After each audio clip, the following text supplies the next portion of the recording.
Assalomu alaykum hammaga. Setup muhitni tayyorlash. Bu videoda sizlar bilan Xcode ni o'rnatish, Apple ID bilan tanishamiz, simulyatorlar bilan tanishamiz. Kelinglar dastavval macOS tizimi bilan tanishib chiqaylik. Qayerda nimalar joylashadi? Finder bor bizda birinchi o'rinda. Finder bu papkalarimizni boshqaruvi. Ya'ni Windowsda yoki telefonimizda file manager kabi papkalarimizni boshqaruvi shu joydan boshqariladi.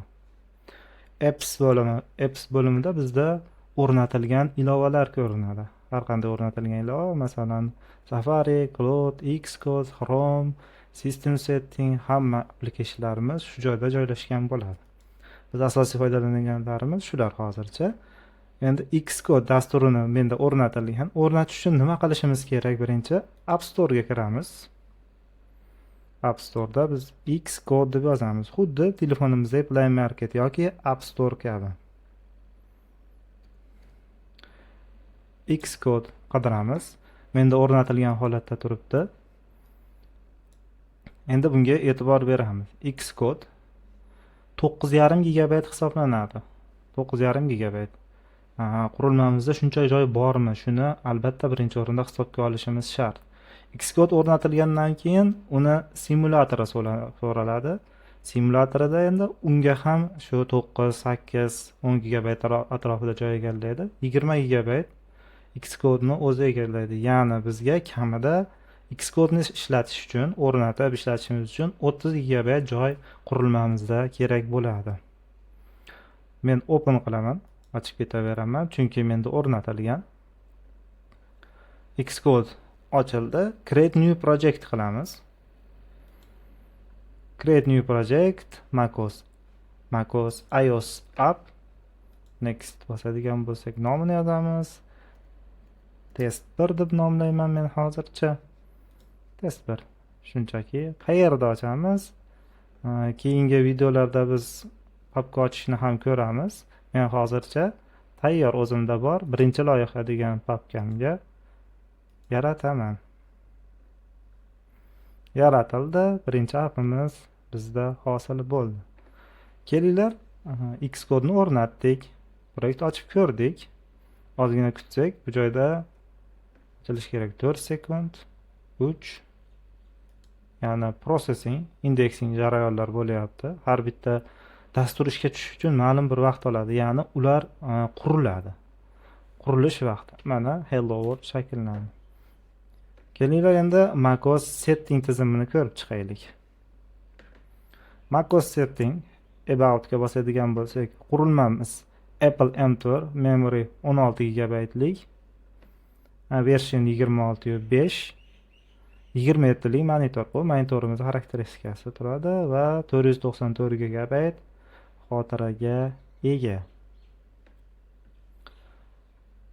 Bu xuddi agar kimda iPhone yoki shunga o'xshash Apple qurilmalari bo'ladigan bo'lsa, setting deyarli bir xil.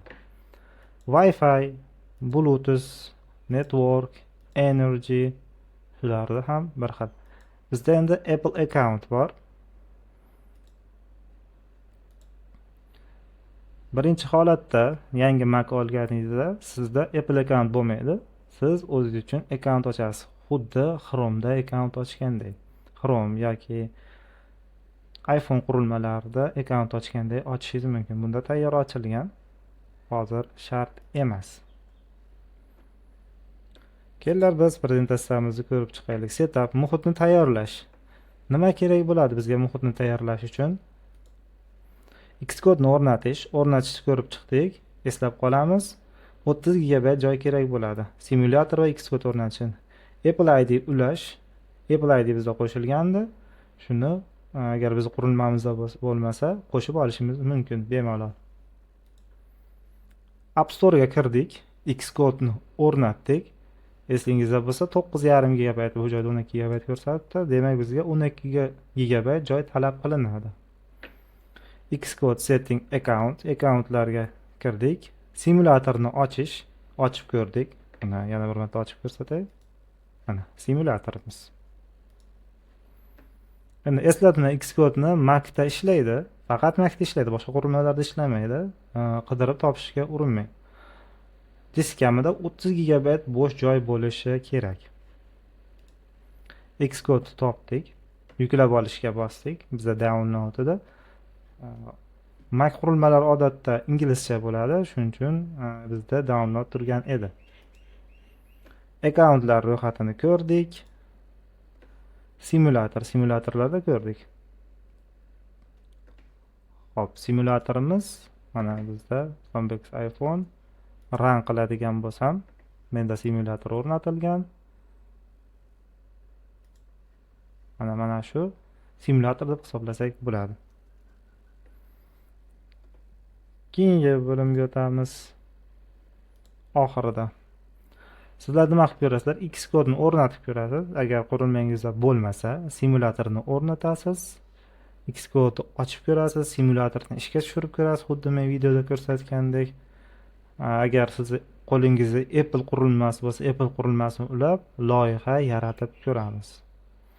Shuni takrorlab ko'ring. Bilim takrorlash mahsulidir. Qaytarish va takrorlash mahsulidir. Hammaga rahmat, sog' salomat bo'ling.